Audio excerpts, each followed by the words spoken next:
Hola, buenas tardes. Nos encontramos aquí en Villa Tunari, el trópico de Cochabamba, y en esta oportunidad vamos a entrevistar a su nombre, compañera. Noelí Pocaterra. Perfecto. Ella es, Yo soy ustedes, indígena guayú de Venezuela, pero actualmente soy diputada de la Asamblea Nacional. He sido constituyente 2 veces y actualmente también soy vicepresidenta del Parlamento Amazónico, capítulo Venezuela. maravilloso. ¿Qué le ha parecido este encuentro? Nosotros estamos aquí en el contexto del Runa Surmia, que es el movimiento intercontinental antiimperialista, y hemos tenido una actividad, hemos participado este fin de semana en varias actividades, un estadio lleno, mucha gente. ¿Qué le ha parecido la experiencia de haber estado aquí este fin de semana? Sí, no, bueno, ha sido muy interesante, ¿no? Es una experiencia una vez más. Nosotros, algunos, hemos tenido la oportunidad de participar en algunos eventos a nivel internacional y hemos formado parte inclusive de estructuras que son internacionales. Por ejemplo, en los 80 participamos en el Consejo Indio de Sudamérica, que se promovió en Perú, pero luego también participamos en Canadá en una organización que fue creada por ambas, ya ambas organizaciones desaparecieron. Participamos en el Consejo Mundial de Pueblos Indígenas. Entonces era una organización creada por indígenas de Canadá, pero estaba conformada por indígenas de Nueva Zelanda, de Australia, de los países nórdicos. Y a mí me eligieron, llegué a ser parte, fui vicepresidenta de ese Consejo Mundial. Entonces, ahora lo que yo veo, la particularidad de esto es, conociendo a Evo como es, él es una persona muy persistente. Yo lo conozco a él desde mucho antes de que fuese diputado. Y nos encontrábamos en algún pasillo, en alguna parte del mundo. Y Evo siempre es así como tú lo ves, igualito. Y entonces era una persona demasiado perseverante, una persona que planteaba sus cuestiones, inclusive antes de ser presidente. Y luego después yo estuve aquí con el presidente Chávez, que me invitó para que lo acompañara a la toma de posesión de Evo. Y bueno, y entonces el mismo Evo, y ahora tú lo ves igual. Entonces yo tengo mucha esperanza de que va a ser una organización que va a perdurar, porque conociéndolo como es, su tenacidad, también hay otro asunto que es, es una organización que surge por una necesidad, surge de una realidad. Bueno, el acoso que tiene, todo lo que él está pasando, pero además de eso, la necesidad verdaderamente de estructurar, de promover una organización de este tipo que realmente nos enrumbe, porque antes, bueno, sí, había una organización que era tal cosa, pertenecimos a esa organización, hemos ido a Naciones Unidas, nos encontramos con hermanos indígenas allí, pero aquí está muy claro, definitivamente es una lucha contra el colonialismo, ¿verdad? La idea es la descolonización y la idea entonces es, bueno, no solo los hermanos y hermanas indígenas de Bolivia, además quieren que, porque ya lo vieron también, todo esto entiendo que es promovido y hecho por Evo. Entonces hay huellas, hay cosas concretas, pero además de eso, entonces hay una gran fe en que vuelva a ser presidente, ¿verdad? Y entonces se trata también de eso, de que él llegue a ser presidente de la gente, la ilusión, porque esto eran, sobre todo en las comunidades indígenas, siempre habían sido muy abandonadas, ¿verdad? Se usaba desde el punto de vista folclórico, una que otra acción que se hacía. Pero aquí se trata de levantarse, aquí se trata de de activarse, de lograr unos derechos políticos, sociales, culturales, realmente en ese camino. Entonces, observando todo lo que decían los compañeros y todo lo que él mismo ha dicho, entonces tenemos una gran esperanza, tenemos un gran sueño. Además, que Evo, como él es tan coherente con lo que plantea, tan sencillo como lo es, porque a veces la gente importante a veces no es accesible, ¿verdad? Sí. Es difícil hasta tocarlo. Correcto. En cambio, un Evo, bueno, atiende. Yo lo he estado observando mucho. Ayer vi yo que se le acercó un niño, no sé qué parentesco, no sé qué amiguito, qué nexo ahora, pero se le acercó y yo lo estaba observando cuál iba a ser la... Y lo atendió, lo besó y no sé qué le di, el niño se fue después. Pero ese tipo de cosas, he visto ancianas que se le han acercado. He visto, por ejemplo, la mujer, no sé si ustedes se dieron cuenta hoy en la danza, una mujer muy morena, lo sacó para bailar. Y él todo el tiempo estuvo danzando con esa mujer. Entonces, las cosas que yo observo, y tengo una gran esperanza porque, como decimos nosotros en Venezuela, ese es el hombre que necesitamos. Evo se parece a nosotros. Es el hombre, como dice en Venezuela, es el hombre a pie, de a pie. Ajá. Es el hombre que viene de abajo. ¿Tú ves? Y que no se ha engolosinado, porque él ha tenido grandes oportunidades, ¿verdad? Se supone que cuando llegó a ser presidente, entonces conocería a mucha gente, ¿verdad? Bueno, pero Evo no olvida esa faceta, no se ha alejado de esa parte de su personalidad, de ser un hombre auténtico, humilde. De ser muy humilde, muy humilde. Es uno como de nosotros, es accesible, tú puedes conversar con él, tú te puedes acercar a él, él atiende a todo el mundo. Entonces esa personalidad, yo cada vez que lo veo conversamos y le repito eso, ¿no? Ha tenido, él la otra vez vino aquí, porque cuando en agosto creo, no sé, vinimos aquí y vino a comer con nosotros aquí y vino, no sé si ustedes estaban, y también, por ejemplo, yo le dije, no, me dijo yo, bueno, ¿cuándo te vas? Le dije, creo que el martes en principio. Y yo, bueno, entonces yo voy a tener atenciones como debe tener un hijo con una mamá. Pero ahora cuando me despedí de él, le dije, Evo, no me puedo quedar, me quiero ir para Cochabamba y de ahí tengo que ir. Entonces, él entendió perfectamente. De modo que la conclusión de esta, en relación a tu pregunta de este primer acto, me ha parecido muy interesante las intervenciones de los delegados. Son prometedoras, muy valientes. Los acuerdos que hay son muy valientes porque la gente, por ejemplo, el embajador de Brasil, el otro, algunas personas que pudieran estar temerosas de que cuando vuelvan a sus países pueden haber represalias. No, pues aquí la gente de manera espontánea ha dicho las cosas. Entonces eso quiere decir que hemos crecido,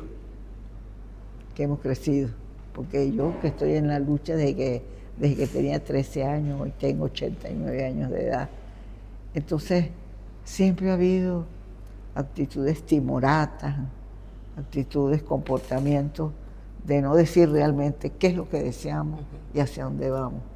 Y aquí ha sucedido todo lo contrario. Los acuerdos que hay, bueno, corremos todos los riesgos, además de en los que estamos, pero la gente ha sido, bueno, lo han dicho los diferentes delegados. Entonces esto es una experiencia interesante. Esa organización mía y esa organización, entonces, está bien encaminada y sobre todo conducida.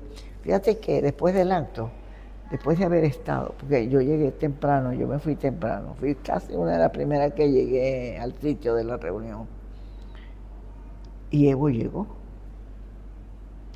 Pero ¿qué hizo Evo después de haber estado toda la mañana atendiendo, interviniendo, pendiente de la gente que llegaba? No sé, yo lo vi. Porque yo estoy, bueno, ya uno tiene cierta experiencia y uno está observando. Y Evo después promueve una reunión en el salón donde estuvimos para hacer un balance.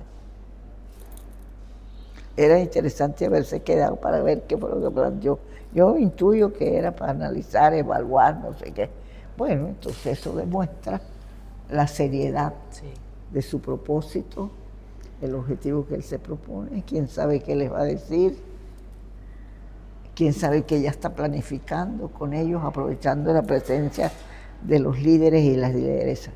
De modo que el salto para mí de esta reunión es muy positivo. Yo tenía inclusive una marcha en Venezuela y una marcha en varios lugares de Venezuela. Y yo preferí venir aquí, porque, bueno, ya habíamos oído hablar de Mía y de RUNASUR, y entonces nosotros queríamos saber cómo iba ese proceso. Hermoso. Y desde la perspectiva de las mujeres, ¿cómo ha visto la participación de las mujeres dentro de este proceso? O si también nos puede contar un poquito cómo ha sido el proceso en Venezuela también del desarrollo de las mujeres dentro de los espacios de poder. Sí, yo creo que a mí me invitaron, me hicieron unas invitaciones para el próximo, ya las mujeres están ya promoviendo una reunión que van a tener el 8 de marzo. Ajá. Y ellas me dijeron, algunas se me acercaron para pedirme la dirección y para podernos escribir. Y yo pienso que, y yo vi la presencia de muchas mujeres que vinieron. ¿Cierto? Hubo, oye, muchas, yo diría que casi más de la mitad de las mujeres del acto, la participación era la presencia de las mujeres. Y mujeres que yo nunca las vi, porque me acerqué a varias, yo traté de acercarme a ellas y vi que no se quejaban. Ese tipo de cosas que a veces tuve.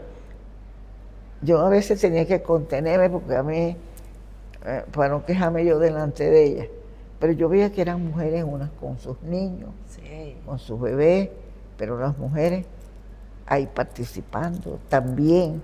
Oye, una capacidad, unos aportes muy interesantes también. Mucha claridad. Sí, hay mucha formación por parte de las mujeres, las que forman parte de las Bartolinas Sisa, las cocaleras, las que trabajan en diferentes actividades, las mismas muchachas que toman fotografías, ¿verdad?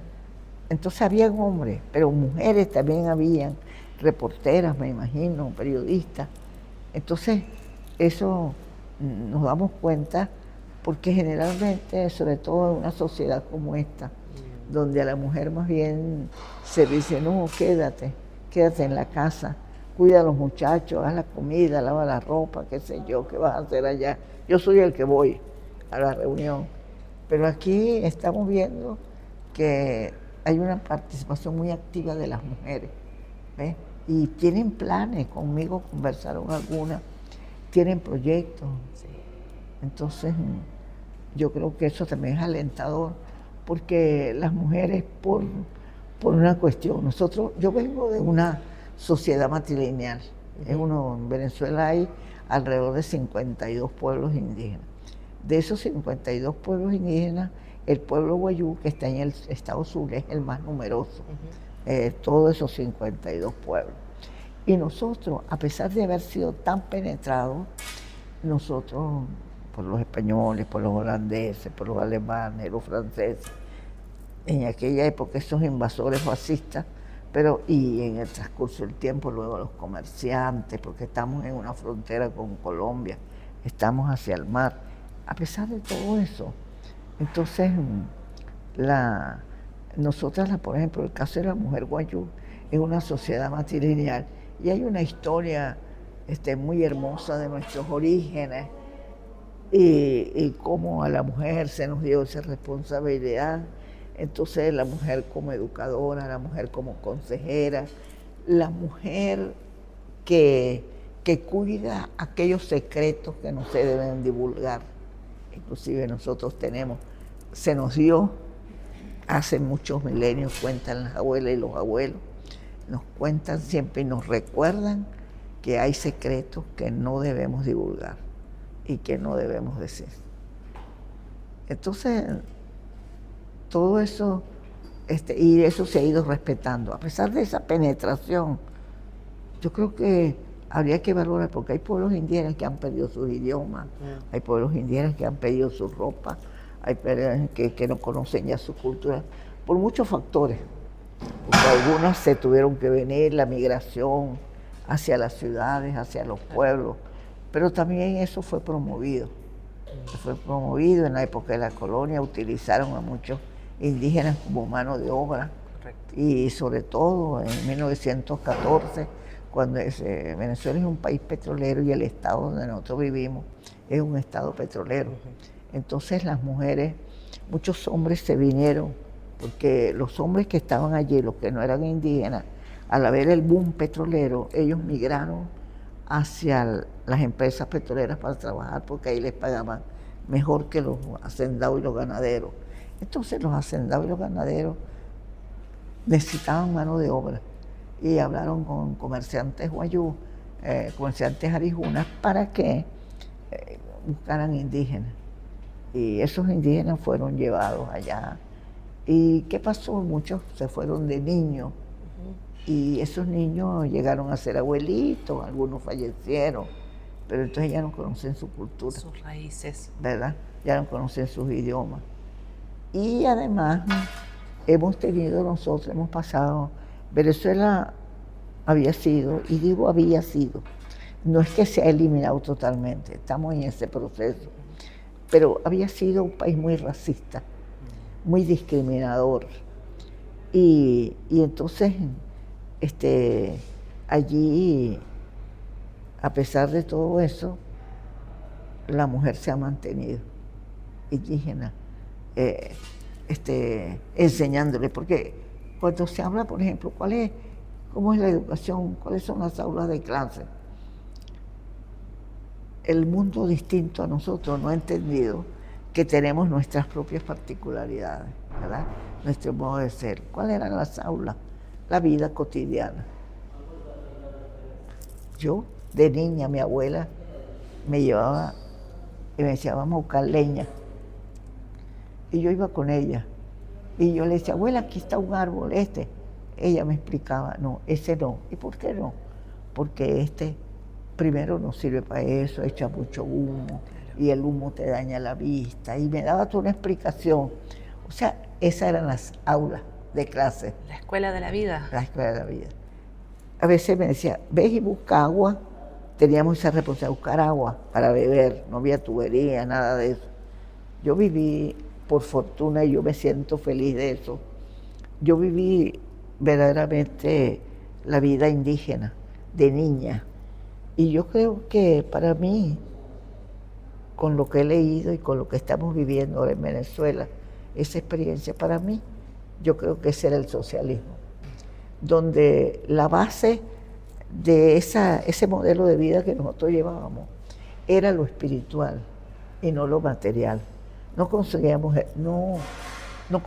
el dinero, no eran las cosas materiales las que nos obnubilaban, sino que eran los valores y eran los principios de compartir, de la solidaridad. El bien común. Sí, podía pasar un indígena y estaba un hombre haciendo su casa, poniendo el techo. El hombre venía de alguna de su comunidad, iba para su casa y se paraba un rato a mirar y luego él participaba. Ayudaba. ¿Y qué le daban? Solo la comida. Él no pedía plata y no esperaba eso tampoco. Pero luego que a él le ocurriera algo, entonces también esa familia moralmente nos enseñaba a que estábamos obligados a ser recíprocos con ellos, ¿verdad? Era la práctica de la reciprocidad. Y, y ha sido esa vida cultural indígena donde no conocíamos la Navidad, no conocíamos los juguetes comerciales. Yo a la edad de 10 años fue que conocí un camión y me monté, y no en la cabina, sino arriba, en el camión. Entonces, pero a los 10 años, no conocíamos la radio. El radiecito mirábamos, ¿dónde? Pero estos hombrecitos que hablan así, ¿dónde estarán? No entendíamos ese tipo de cosas. Entonces, pero nuestros muñecos jugábamos, claro, como niños. Pero ¿cuáles eran nuestros juguetes? Entre otros eran muñecos de barro que hacíamos. De donde yo vengo, eso es un desierto. Ajá. Y ese desierto, cuando llueve, bueno, la gente se alegra porque va a sembrar, los animalitos, los pajaritos cantan porque van a beber agua en las charcas. Y nosotros muy contentos, los niños de toda la edad, porque vamos a hacer nuestros muñequitos que nos han enseñado las abuelas. Y entonces los niños hacían como unas peloticas para que con su onda ellos pudieran cazar o jugar. Y nosotras hacíamos nuestras muñequitas que se llaman guayunqueras. Bueno, y con eso jugábamos y hacíamos muchas para que nos durara todo el año. Ahora, cuando íbamos, por ejemplo, mi abuela me decía, busca agua. Pero para que estés pendiente, es muy posible que en ese pozo de agua estén unos sapitos. Ten cuidado, no los vayas a maltratar. Tú agarras con la misma pala o con el baldecito que llevas, lo agarras y lo sacas de allí y lo pones afuera, sin maltratarlo. Y tú con esa agüita, tú la botas, porque esa agüita los sapitos la han orinado. Esa agua no es la que debemos beber. Pero daban toda esa explicación, ¿ves? Esa era una clase de amor al animalito, el cuidado del agua. Entonces, tú agarras, pseijain, se usa una palabra, pseijain. Es decir, tú arrastras todo lo que tú puedas. Va a emanar agua subterránea y tú los botas esa agua y dejas, esperas un rato. Y esa agua limpia que sale de la tierra, esa es la que nos vas a traer para beber. Como decía hoy día el comandante Evo respecto a la madre tierra. Sí, exacto. Un respeto, una reivindicación. Respeto, claro, claro. Entonces, esas enseñanzas, pues, viene un anciano, viene un abuelito, mire, vaya, corra a ayudarlo. Él debe estar cansado, quién sabe de dónde viene. Y salúdelo, dígale abuelo. La sabiduría. Entonces, todos los abuelitos eran los abuelos de nosotros. Y entonces, mira, déjeme su bolso para llevárselo. Y tal, y venga, y lo agarramos de la mano, y véngase para acá. Y nos decía, mire, si no estamos, tú le brindas chicha de maíz, tú si hay café le avisas. Y eso era para niños de 6 años, 5 años. El sentido de la comunidad, el respeto, el resguardo. Yo recuerdo que yo tenía un tío que era pescador y venía cargado de pescado en su burro. Y mi abuela nos decía, Noelí, de 6 años, 7 años, era la noche, las 8 de la noche. No había luces, no había postes que alumbraran. Lo que habían eran unos caminos. Entonces nos decían, ve y avísale a Rosa que hay mucho pescado aquí, que venga a comer con nosotros, que se traiga todos los hijos y todos los nietos y el marido para que coma y se lleve su parte. Y tú, fulano, ves a avisarle a Juana. Y tú, fulano, ves y avísale a María. ¿Ves?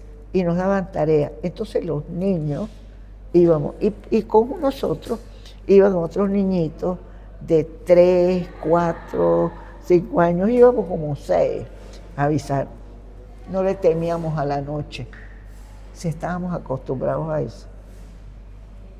Pero tampoco nos metía miedo que si el diablo, que si el no sé qué. No, nada de eso. de pronto nos encontramos con un borrachito y nos decía, niños, ¿para dónde van ustedes? Es tarde, esta es hora de dormir. Sí, pero hay pescado. El tío Augusto trajo pescado. Entonces va a haber mucho pescado. Vamos a avisarle a Rosa. Y usted también pase para allá para que coma pescado. Ah, bueno. Él se reía y nos decía, mira, entonces ustedes van, pero sabe, la noche está muy oscura, ¿sabe? Cuando pasa así, para que ustedes sepan, las culebras salen del monte de ambos lados y se enrollan en el caminito. Y ellas se enrollan, entonces uno no las ve. Si ustedes con la oscuridad pasan, ustedes pueden pisarlas, porque ellas están durmiendo y ellas las van a morder. Entonces ustedes no pueden andar desarmados. Acostúmbrense. Ustedes tienen que tener, cuando ustedes salgan de noche, ustedes deben cargar unos palos. ¿Y eso para qué, abuelo? Porque con esos palos ustedes van a ir el camino porque es de noche, no, la luna no sale, entonces ustedes van haciendo así. Pero yo traigo aquí mi cuchillo, ya yo les voy a dar un palo a cada uno. Y el hombre se metía para el monte, y depende de la edad, ese era el palo, el tamaño. Y y total que íbamos armados. Y entonces llegamos, y cuando llegaba la abuela se reía. ¿Y ustedes de dónde sacaron? No, nos encontramos con fulano. Y ya el fulano estaba comiendo. Aquí estamos con él, abuela. Entonces él nos hizo esto, se reía. Entonces esas eran las clases, esas eran las aulas. Mira, el burrito parece que está cojito, quizás pisó una espina. De vez en cuando hay que mirarle las patitas, porque puede tener una espina. Por eso hay que revisarlo. Y así ocurría. Entonces, las mujeres pues, y hay una historia muy linda de que fue la madre, porque uno dice, todos decimos la madre tierra, ¿verdad? Pero nosotros sí lo decimos con mucha autoridad, porque los guayú nos han enseñado que somos hijos de Ma. Ma en mi idioma es la tierra, Ma. Y yo soy hija de Ma, de la tierra. ¿Y cómo es eso? Los abuelos nos dicen, mira, antes, hace muchos milenios, habían unos guayú. Y esos guayú era Ma, era Juyá, la lluvia, era Shiriguara, las estrellas, era Joctay, el viento, era Kashi, la luna, era Caí, el sol, era Piush, la oscuridad, era Guarratu y la claridad, Piush, la oscuridad. Eso eran, entre otros, los guayús que había. Y una vez pasó Juyá para ir a su casa. Y cuando Juyá pasó, que es la lluvia, él miró y vio una hermosa mujer que era Ma, y se enamoró de ella. Pero él dijo, pero Ma, lo miró. Y él entonces, hombre, al fin, quiso mostrarle su fuerza, su poder, su virilidad, y le mandó rayos, truenos, centellas, para que ella viera que él era un hombre fuerte, que tenía poder. Y Ma, nos cuentan las abuelas y los abuelos, Ma se asustó, volteó la cara, puso su boquita así, y Juyá se quedó sorprendido, pero él siguió su camino y se fue a su casa. Como a los 8 o 10 meses estando en su casa, le dijo a la abuela, Juyá, le dijo, abuela, no sé si tú me puedes ayudar, tengo una preocupación. ¿Qué, hijito? ¿Qué te pasa? ¿Qué te ocurre? Yo voy a cazar y veo la cara de Ma. Y voy a bañarme y veo la cara de Ma. Y voy a pescar y veo a Ma. Y me acuesto en el chinchorro y veo a Ma parada. ¿Qué será eso, abuela? ¿Tú me puedes decir? La abuela se sonrió y le dijo, ese es el amor, te has enamorado. Y eso es una historia para donde hay muchachos y muchachas, estamos oyendo los cuentos. Ese es el amor que te llegó, hijo. Ah, sí, abuela, ¿y ahora qué hago? Bueno, tienes que hablarle, tienes que acercarte y háblale. La visita primero, ¿no? Primero la visita y tú ves qué actitud hace y a medida que ella va reaccionando, tú le vas hablando y le confiesas que está, ay abuela, yo hice eso. Sí, entonces ya estás adelantado. Yo lo hice. Y sabe que yo le mandé truenos, relámpagos, centellas, y ella como que no le gustó. Y yo le di, era para mostrarle mi poder. La abuela le dijo, pero así no se enamoran a las mujeres, así no se tratan a las mujeres, no señor. Y de ahí de una vez era un regaño.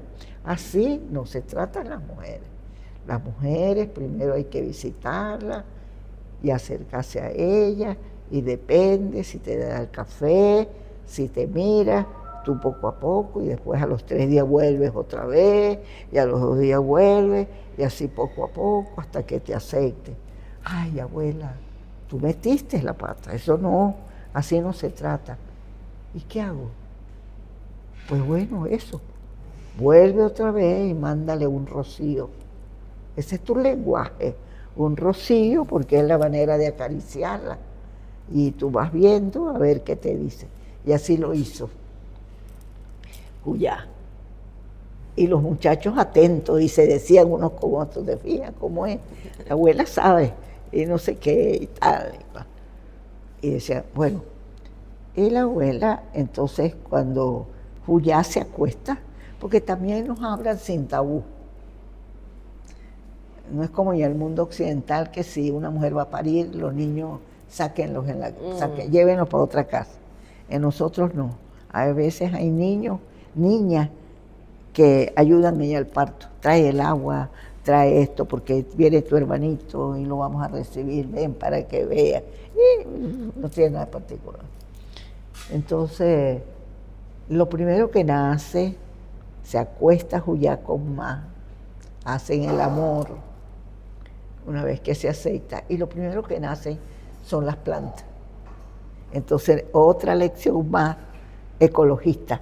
Entonces, para que ustedes sepan, ese árbol que tú ves y nos muestran, ese árbol que está en centenario de años, decían las abuelas, yo de niña, cuando nací y tuve uso de razón, ya ese árbol existía. Ese es un abuelo o es una abuelita. Entonces hay que quererla y hay que tratar, eso no se puede tocar. Eso que está ahí es tal. Y ese, ustedes lo ven y a veces lo comparan. Fulano es largo, así alto, flaco. Bueno, aquí está, es el árbol tal. Y nos dan una clase de botánica, de vegetación, y nos dice, y las pajitas, estas que hacen, las hierbitas, esos son los bebés. Esos son los bebecitos. Eso no hay que pisarlo, porque tú estás avisando. Entonces, era tal el mensaje que a veces las niñas de 4 y 5 años, íbamos a hacer un mandado, y las niñas, bueno, por algunas circunstancias pisan la grama, y entonces el hermanito le dice, oye, si te ve mi abuela, estás pisando un bebé. ¿Ves? Entonces, esas lecciones servirían de mensajes ecologistas, ¿verdad? Si eso todo se recopilara, si eso, porque después cuenta la historia que después se volvió a acostar más, otra vez con Juyá, y salieron los guayús. Y cuando los guayús nacimos en la Alta Guajira, detrás de un cerro que tiene planta sagrada. Y ahí las primeras cabezas que asomaron fueron de mujeres. Entonces, y los hombres apenas así, y la mujer así. Y entonces el mensaje de la abuela es, por eso la Madre Tierra, en ese primer parto, nacen 1000 personas, hombres y mujeres, no niños, hombres y mujeres. Y la Madre Tierra habló y nos puso, nacimos colectivamente y nos pusieron un nombre colectivo. Por ejemplo, yo soy Uriana. Mi amiga, mi sobrina es, a pesar de que es mi sobrina, es Ipuana. Ipuana. Y así, pero entonces después nace, Hayariu puso la Madre Tierra. Ustedes se llamarán Ipuana, ustedes se llamarán Uriana, cada parto. Muchos partos, hubo 20 partos, varios en 3, 4, 6, 10 años. Y la Madre Tierra nos habló y nos dijo, ustedes van a ser las que van a generar la vida. Ustedes van a ser las transmisoras de la cultura. Ustedes van a ser las educadoras de sus hijos y de sus hijas. Lo van a transmitir de generación en generación. Y ustedes como mujeres también van a guardar los secretos que yo les voy a enseñar, pero que ustedes no deben divulgar. Yo les explico cuál es el tratamiento y cómo debes hacerte con esos secretos. Entonces, ustedes tienen la responsabilidad, como van a ser generadoras de vida, son las que van a traer muchos hijos. Y luego entonces que nacen, entonces quiere decir que somos hijos verdaderamente de la lluvia. Entonces, ¿qué pasa? De un acto como esto, vienes aquí y cae la lluvia y la gente empieza, ay, parece que va a llover. O anda alguien conmigo, mire, diputada, para que, oiga, va a llover, o yo no tengo paraguas. Mire, aquí le traje un paraguas, aquí cúbrase. No, déjame. Que mi padre ha llegado y me está bendiciendo. Entonces, no me voy a resfriar. Es la presencia de él. ¿Ves? Entonces la gente dirá, oh, esta vieja es loca, ¿no? O cuando voy a pisar la grama aquí, por ejemplo, que alguien me dice, vamos a cortar para llegar más rápido, vamos a cortar. Allá en Caracas, por ejemplo, en la casona. No, pero yo no puedo pisar esos bebés. Pero no le doy más explicación para que si quiere esa de protocolo me pregunte, pero ¿por qué? ¿Dónde están los bebés? No me pregunte, sino que me mira y se queda callada. Esta india, como es una viejita, estará delirando, estará tal, ¿no? Pero yo cumplo con decirle, no importa allí si yo llego retrasada, pero no pisemos la gramita. Vamos a irnos porque para eso hay caminería y hay esto. Quisiera cortar camino, pero no vamos a pisar los bebés. Y cuando por alguna circunstancia me toca, yo me acuerdo entonces de esas historias, yo digo, ay bebé, me perdona, pero... ¿Qué falta nos hace, parece, reconectarnos con, por eso. Entonces, con ese conocimiento? Pero son lecciones prácticas. Entonces yo creo que ahora, en relación a tu pregunta, ahora viene esa parte que tiene que ser, estos actos así masivos son importantes, pero ahora tienen que venir encuentros más pequeños para la formación. Y la formación tiene que ser conversatorio, así, pequeños conversatorios, sin mucho protocolo, circulares, no importa si van 10, 15, 20, tú conversas y tú transmites parte de la cultura, de esos conocimientos tradicionales que hay, porque se están perdiendo, sí, ¿verdad? Entonces, no solo nos despojaron, claro, también tenemos ese agravante, vivimos en una sociedad, este sistema que nos ha dicho, mira, tienes que civilizarte, tienes que modernizar. Por ejemplo, a mí hay gente que me dice, oye, tú eres muy, a veces me halagan, ¿no? Primero, ay, tú eres muy trabajadora, oye, todo lo que tú has hecho, pero ¿sabes qué? Que tú eres muy tradicionalista. Y tradicionalista sé, porque hablo mi idioma, porque yo acostumbro en todo acto, así no me entiendan, pero mi saludo siempre es en mi idioma, para que la gente se vaya acostumbrando a que hay otro idioma, sí, ¿verdad? Entonces me toca a mí ahora esa responsabilidad. Y bueno, yo inventé un proyecto hace 50 años y ando con él para arriba y para abajo.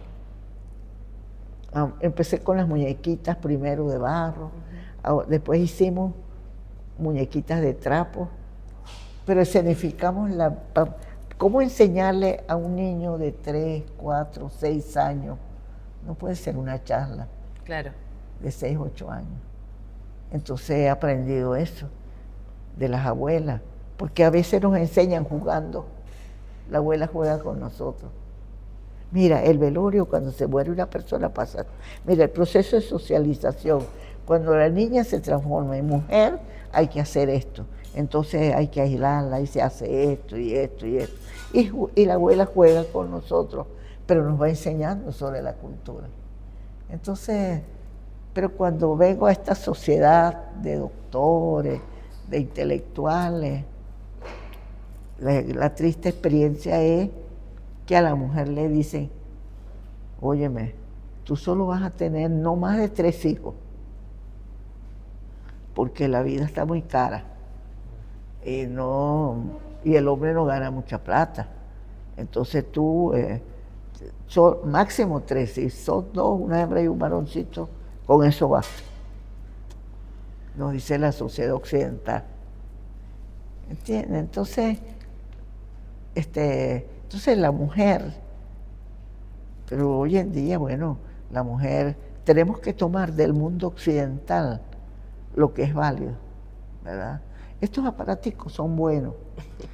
Yo no los sé manejar mucho.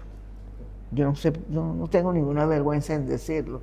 Que a veces tengo bisnietas y nietas que me dicen, abuelita, pero si tú eres una diputada y no sabes mandar un mensaje, no lo sé, ayúdame tú, redáctame. Yo lo redacto y tú en el papelito ya me lo pónselo a fulano. Bueno, pero no es mi preocupación.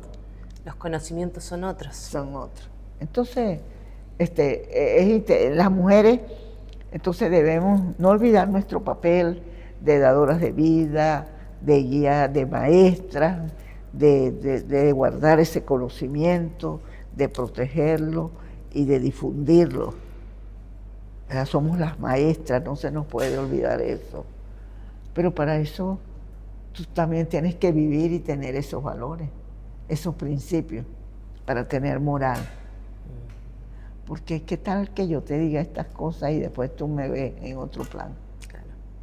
¿Verdad? Entonces hay que tener una coherencia con lo que uno dice y con lo que uno hace, ¿verdad? De modo que hay muchas cosas interesantes. Entonces de eso es que se habla aquí. Las mujeres están hablando de eso. Hacen sus reuniones. Claro, en pueblos indígenas que todavía están más aislados, conservan su cultura, conservan sus idiomas, han sido menos penetrados porque nos han marginado, nos han discriminado. Por un lado nos han hecho bien, pero por otro lado, bueno, nos han humillado, nos han maltratado. Y entonces la mujer, en vez de asimilarlo, lo que hace es sentir vergüenza de ser indígena, se le inculca una baja autoestima y no hay el orgullo de que, porque a veces, por ejemplo, cuando yo, por los espacios que yo he tenido, voy a un sitio y yo lo que hago, si un embajador me invita a una cena, y hay tantos vasos y tantas copas y tantos cubiertos que tú no sabes, ay Dios mío, ¿qué será que se utiliza? Entonces yo no voy a hacer el ridículo, tengo que fijarme en lo que él hace, de vez en cuando. Entonces uno va aprendiendo eso. Y no puedo ser una loca. Es como los de protocolo, ¿verdad? Si tú llegas a un sitio, tú ya sabes que si el jefe llega, tú te quedas parado, si te duele esto, te cansas, ay Dios mío, ¿cuándo debe sentar a este hombre? A veces yo, cuando me ha tocado ya más adulta, yo sí tenía mucha confianza con el presidente o el gobernador. Yo le decía, presidente, vea que me duelen las rodillas, siéntese para poderme yo sentar. Entonces se reía. Pero uno mientras tanto pues está así y observa y vas aprendiendo. No es que en el mundo occidental, como decimos nosotros, no es que nos sirva, sino que tiene sus particularidades. Y nosotros debemos tomar de ese mundo occidental lo que nos sirve, porque ya no estamos aislados, ya estamos aquí. Es como tenemos que darnos cuenta de las noticias, de lo que está pasando. Ya vemos, mira, qué está pasando en Venezuela, todavía están los buques allí parados. Todas esas amenazas que hay ahorita, para uno enterarse y estar al día, ¿verdad? Entonces, los aparaticos esos son buenos. El problema es que a veces tú ves a un bebecito, quiero entender ese bebecito que la madre para entretenerlo le da el teléfono para que juegue con eso. Y tú ves, yo vi un bebecito aquí, como de 2 años. Yo decía, Dios mío. Y el bebecito, bueno, jugaba, pues la mamá se lo dio porque ella estaba conversando con otra señora. Y para que el bebé no llorara, me imagino, le da el teléfono. En vez de enseñarle a hacer figuras de barro. Claro, exacto. Otras cosas, ¿verdad? Bueno, sí, este sistema en el que vivimos es un sistema que nos ha penetrado en nuestra vida cotidiana. Entonces, ¿cómo hacemos? No podemos eliminarlo. Muchas gracias, compañera, por su experiencia, por sus palabras. Inspira. Muchas gracias a ustedes, más bien, que han tenido la paciencia. Si yo me acosté porque estaba cansada, pero entonces Tati me dice, acuérdate que hay una gente que te... Ay, Dios mío, yo voy para allá. Muy agradecida. Y entonces yo les agradezco tanto, y yo digo, Dios mío, pero ¿por qué me... Bueno, porque quieren entrevistarte. Ah, bueno, está bien, pues. Les agradezco más bien que hayan tenido esa atención, porque con tanta gente que hay, ¿por qué pensaron en esta humilde servidora? Por todo ese conocimiento que hemos escuchado ahora, así que muy agradecida. No, no hay de qué, estamos a la orden. Espero que puedan ir a Venezuela para tenerlos allá, entonces invitarlos, a veces hay actos que se hacen, ¿no? Para que nos dé entonces... Sí, con gusto se lo damos. Entonces finalizamos esta entrevista con la diputada y nos vemos en un próximo capítulo de Nosotras las Mujeres.